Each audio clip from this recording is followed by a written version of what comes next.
గౌరవ home minister గారు ఆటపోతుని నరికినోళ్ళని road మీద తన్నుకుంటూ తీసుకెళ్లిన దృశ్యం మేము చూసినాం, బాగా గుర్తుంది. మా మనసుని కలిచివేసింది. అరే రే రే, మేకని చంపేసిన వాళ్ళని రోడ్డు మీద తీసుకుపోతురే, ఆడబిడ్డని కుక్కను కొట్టినట్టు రేల కొడతారు రోడ్డు మీద.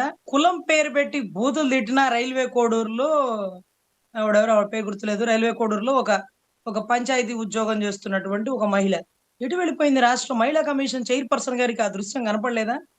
లేదండి, అక్కడ కొంతవరకు ఎగ్జామ్షన్ ఉంటుందండి ఆవిడ వరకు.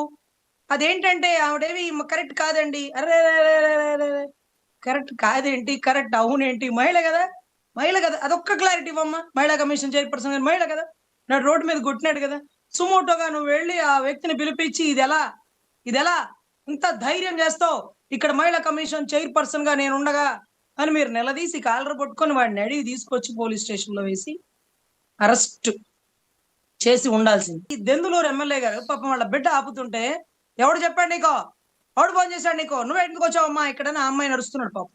అమ్మాయికి ఎవడు చెప్పాడంటే ఎవడు చెప్పాడు పాపం. ఆ దౌర్భాగ్యం యూనిఫామ్ వేసుకున్న పోలీసు వాడే చెప్పుంటాడు. వాడు వీడని మాట్లాడుతుండే, సార్ సార్ సార్ ఆగండి సార్ అంటే పోలీసు వాళ్ళని కూడా ఇలా నెట్టేసినారు, న్యూసెన్స్ చేసినారు. అంటే మీకు అక్కడ తెలియదు కాబట్టి నేను చెప్తున్నా. విధుల్లో ఉండే పోలీస్ అధికారిని పక్కకు నెట్టి ఆయన విధులను చేసుకోనికుండా ఆటంకపరుస్తున్నటువంటి గౌరవ వ్యక్తి చింతమనేని ప్రభాకర్ గారికి నాన్ బెయిలబుల్ కేసులో అరెస్ట్ చేయాల్సినటువంటి దృక్పథం నెలకొని ఉంది. మరి ఏం ఎగ్జామ్షన్ ఇచ్చినారో గౌరవ హోమ్ మినిస్టర్ గారు, డీజీపీ గారు మాకైతే తెలియదు. అదే మాదిరిగా అతన్ని చంపుతాను అంటూ నడి రోడ్డు మీద సవాలు విసురుతున్నారు. నీ బిల్డింగ్ పడగొట్టిచ్చేస్తానంటారు. ఎలా అబ్బా? ఉన్న బందర్లో గనక ఒక బిల్డింగ్ పడగొట్టడానికి 400 పోలీసులను గేటు కాడ వాచ్మెన్ గా నుంచోబెట్టి ఒక అనాథరైజ్డ్ బిల్డింగ్ పడగొడుతున్నారంట. స్వామి, మా కోర్టులో ఈ కట్టడం అనాథరైజ్డా ఆథరైజ్డ్ అని చెప్పడానికి 10-15 ఏళ్లు పట్టేస్తుంది. ఆ తర్వాత ఈపీ వేసుకోవాలి, ఆ తర్వాత డిమాలిషన్ ఆర్డర్ తెచ్చుకోవాలి, ఆ తర్వాత విత్ పోలీస్ ప్రొడక్షన్ తీసుకోవాలి. అలా వచ్చినా గానీ 3-4 పోలీసులు ఉంటారు, కోర్టు అమ్మినా ఉంటాడు. 400 మంది పోలీసుల్ని గస్తీ కాసి ఓ బిల్డింగ్ పడగొట్టినారంటే చింతమనేని ప్రభాకర్ గారు ఇది ఎలా సాధ్యం అవుతుందని కొల్లు రవీంద్ర గారిని పిలిచి అడిగితే బాగుండు. మున్సిపల్ కమిషనర్ గారితో ఏమేం చర్చలు చేయొచ్చు, పోలీసు వాళ్ళని ఎవరితో ఫోన్ చేపిస్తే వచ్చి అక్కడ కూర్చుంటారో తెలుసుకోండి. ఊరికే బిల్డింగ్ పడగొట్టేస్తానంటే మీరేమన్నా యోగి ఆదిత్యనాథ్ గారు అనుకున్నారా బుల్డోజర్లు వేసుకుని పడగొట్టడానికి? మీరు ఒక ఎమ్మెల్యేనే, మినిస్టర్ కూడా కాదు, చెప్పుకోవడానికి డిప్యూటీ సీఎం అనే హోదా కూడా లేదు పాపం. మనోడికైతే హోదా ఉంది, దాని తర్వాత సంగతి తర్వాత. అయితే ఇక్కడ ఏం జరుగుతుందంటే నడి రోడ్డు మీద న్యూసెన్స్ కేసు పెట్టచ్చు, ఐపీసీ సెక్షన్ 353 పెట్టచ్చు. అంటే గతంలో ఐపీసీనే మాకు గుర్తున్నాయిలేండి, ఆ బిఎన్ఎస్ మాకు మర్చిపోతుంటాం.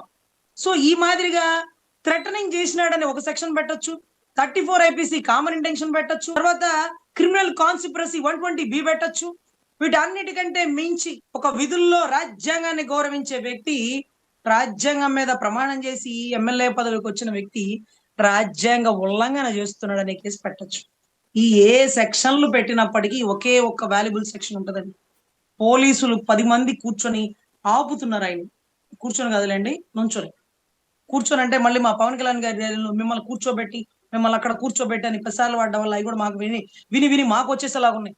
పోలీసులు నుంచోబెట్టి ఆయన విధులకి ఆటంకపరుస్తున్నటువంటి గౌరవ చింతమనేని ప్రభాకర్ గారికి ఐపీసీ సెక్షన్ 353 అప్లికబుల్. మరి ఇవాళ ఏమన్నా కడతారా? మీరు ఎవరైనా వైసీపీ వాళ్ళు ఎవరైనా ఉంటే ఆ సెక్షన్ అప్లికబుల్ అవుతుంది కదా, అతని మీద ఆ సెక్షన్ ఎందుకు కట్టలేదు అని గట్టిగా బయటికి ఎవరైనా వచ్చి అడుగుతారా?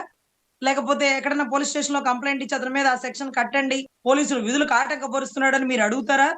కందకలేని దొరద కత్తిపేట కిందకి రజనీ గారు నెట్టించుకున్న పోలీసులకే బాగా సమ్మగా ఉంటే మనం ఏం అడుగుతామండి అని అంటారా?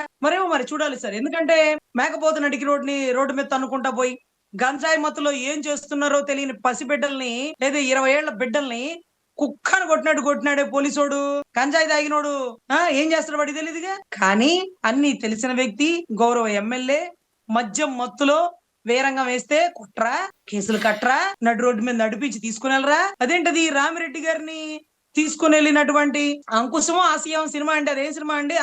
అంకుశమా? అంకుశంలో రాజశేఖర్ లాంటి పోలీస్ ఆఫీసర్లు లేరా అండి?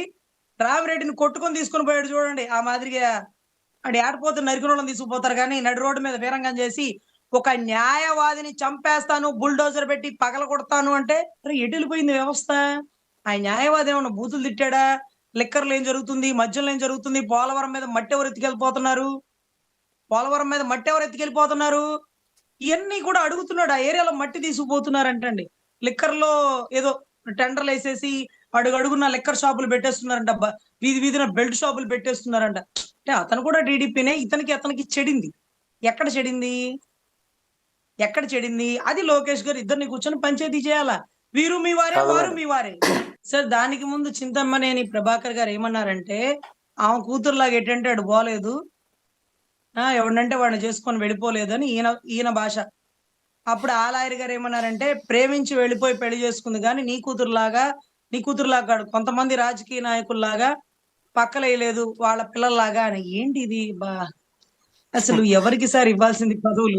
ఒక గవర్నమెంట్ స్కూల్ టీచర్‌ని వీఆర్‌లో పెట్టించి, ఉత్తమ ఉపాధ్యాయుడు వచ్చిన పదవి ఒకడికి తీసుకొచ్చి ఎమ్మెల్యే ఇవ్వండి సార్.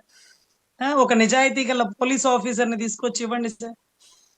ఒక డాక్టర్‌ని, ఒక లాయర్‌ని తీసుకురండి. ఇలాంటి వాళ్ళని తీసుకొస్తే ఇలా గాక ఇంకోలా ఎక్స్‌పెక్ట్ చేస్తామా అండి? అందులోను అదే ఆయన మేడం. చెప్పాడు. ఇక్కడ నేను 3 లాయర్‌ది తప్ప, దశాబ్దాలుగా మీతోనే ఎమ్మెల్యేది తప్ప. ఇద్దరిది తప్పే కనిపిస్తుంది ఆ! గదా! సార్ ఇద్దరిది తప్పు కనిపించే దానికంటే, మన డ్రైవర్‌కి, తర్వాత మన ఇంట్లో పనిచేసే వాళ్ళకి, మనతో పాటు కొన్నాళ్ళు ట్రావెల్ అయ్యే వాళ్ళకి, మన మంచి చెడు మొత్తం తెలుసు సార్. మన యెస్. మంచి ఎగ్జాక్ట్‌లీ. తెలుసు, మన చెడు. ఈరోజు లాయర్ గారు ఓపెన్ ఛాలెంజ్ చేస్తున్నారు. నేను నోరు విప్పితే నీ 3 దశాబ్దాల బతుకు అదేది 3 సార్లు ఎమ్మెల్యేగా అయ్యాడేమో 3, 4 సార్లు ఎమ్మెల్యే బతుకు మొత్తం బయటకు తీస్తాను అంటున్నారు. దానివల్ల ఎవరికి చెడ్డ పేరొస్తుందంటే టీడీపీ పార్టీకి. ఇలాంటి వాడిని పెంచి పోషిస్తుందంటే ఇతను ఇలాంటి వాడని లాయర్‌కి తెలిసినప్పుడు టికెట్ ఇచ్చేవాడికి తెలీదా అండి? ఎందుకు అతని తెలీదు? క్వాలిఫికేషన్ ఏంటో. సో, ఇవి ఎంత దూరం వెళ్ళిపోతుందంటే సార్, అప్పుడు అందుకే నాకు అతనెవరు ఆమ్ ఆద్మీ పార్టీ పెట్టాడు చూడండి. అతను హ్మ్. కేజ్రీవాల్ గారు. కేజ్రీవాల్. అతని నిజాయితీ అతని నిజాయితీ భలే నచ్చేది సార్. అప్పట్లో నేను ఢిల్లీ సుప్రీం కోర్ట్ ఆ తెలంగాణ దిశ కేస్‌కి మాకేముంటది సార్ అక్కడ పోయినప్పుడల్లా ఆయన గురించి బాగా గొప్పగా వినేదాన్ని, చదివేదాన్ని. అలాంటి ఆయన్ని కూడా లిక్కర్ స్కామ్‌లో ఇరికిస్తే ఆయన భయపడి బీజేపీతో టై అప్ అయిపోలేదండి. గట్టిగా నిలబడి పోరాడి ఆ స్కాముల్లోంచి, స్కీముల్లోంచి అతనికేం సంబంధం లేదని బయటికి తెచ్చుకొని, అతని కేస్‌ని అతనే వాదించుకునే అవకాశాన్ని కల్పించుకొని, ఆ ఎదురుగా ఉన్న జడ్జి ఇతను కరెక్ట్ కాదు. ఇతను నాకు సరిగ్గా జడ్జిమెంట్ ఇవ్వడని జడ్జిలను కూడా మార్చి కరెక్ట్ జడ్జిని కూర్చోబెట్టి ఆర్గ్యుమెంట్ చెప్పినారు. ఒక నిజాయితీ గల వ్యక్తికి భగవంతుడు పరీక్షలు పెడతాడు. వాటన్నిటిని నిర్భయంగా, ధైర్యంగా ఎదుర్కొన్న రోజు ఒక గొప్ప రాజకీయ భవిష్యత్తు ఉంటది. ఎదుర్కోలేక ఏదో పార్టీకి లొంగిపోయి ఎవరో ఒకళ్ళ కాళ్ళు పట్టుకొని ఎవరో ఒకళ్ళకి ఊడిగం చేస్తానంటే మన బతుకులు మొత్తం గేట్ కాడ వాచ్‌మెన్ బతుకులే అవుతాయి. కొన్ని కష్టాలు, కొన్ని ఇబ్బందులు, కొన్ని సమస్యలను దాటుకొని నిలబడి తలబడితే గజనీ మహమ్మద్ లాగా చెప్పుకోవడానికి ఒక చరిత్రలో ఉంటాం.